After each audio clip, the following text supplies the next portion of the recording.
Okay, so we've talked about crisps and how they're different from flakes, and how that's mainly due to a manufacturing difference. It's the process of extrusion compared to other ways of making other fish foods. So we know that manufacturing is different. Is the nutritional profile different?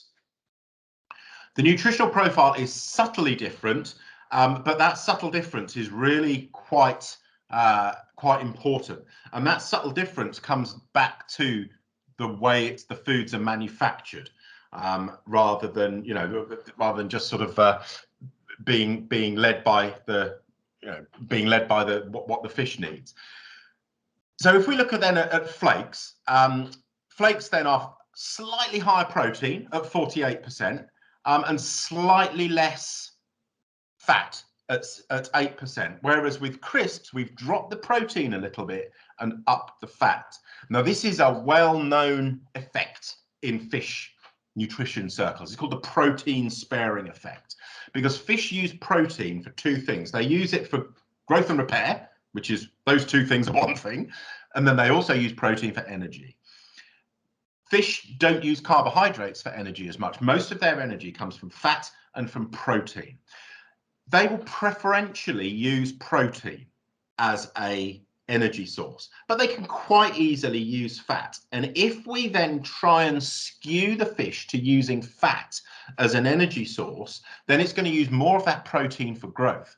But there's a knock-on effect as well, because it's only when the fish uses protein for energy, it's then breaking down those amino acids. It deaminates the amino acid, and that leaves us with ammonia. That deamination occurs in the liver of the fish, and the ammonia then diffuses. It comes out of the liver of the fish, passes through the bloodstream, and most of it diffuses out of the gills and into the water. And hey presto, that's where our ammonia, public enemy number one in the water quality world for fish keeping, that's where it comes from. It comes from the fish using ammonia for energy.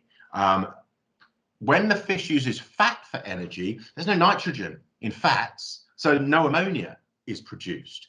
So if we can push the fish ever so gently into the realms of using fat for energy, they won't use as much protein for energy. Thus, we get subtly less ammonia, and more of that protein's used for growth, so we get better growth from the fish. Now, that doesn't mean to say I could drop that protein level down to the low 30s and push the fat up to the, to the high 20s, because that's completely out of balance then. Then I'm just going to end up with obese fish that aren't growing properly. But we can just play subtly with this protein to fat ratio. And you can see with flakes, it's tipped more in the balance of protein and less away from fat. And the reason for that is the manufacturing process. If we up the fat level too much, then it starts clogging up the machinery. So the production process is having a say in this protein-fat relationship. With extrusion, we can say solely what's best for the fish and for the water quality. And what's best for the fish, we say this sweet spot, Goldilocks zone, if you like, of protein to fat ratio is what we've got in crisps at 46:12, and it's not what we've got in the flakes. So when the manufacturing process starts to have a say in the quality of the food, that's when we start to go, we could do with a better manufacturing process. That's not to say then that Tetramin and other flakes are thus useless for the fish. It's, they're just not as good as they could be. TetraPRO is absolutely optimized, no concession to the manufacturing process at all. What is absolutely best for the fish. So we can see if we've then got the protein to fat ratio is too much in favor of protein, then we're just going to get ammonia production.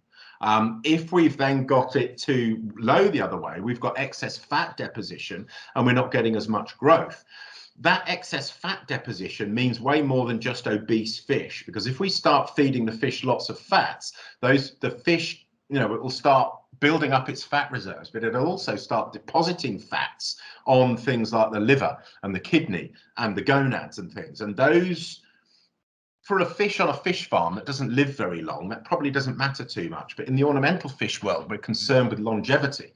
We want the fish to live for a nice long time. And if they've got fatty livers or fat deposited on the gonads, there is a really subtle chronic health effect there that we're wanting to avoid. So we want to be in that sweet spot in the middle.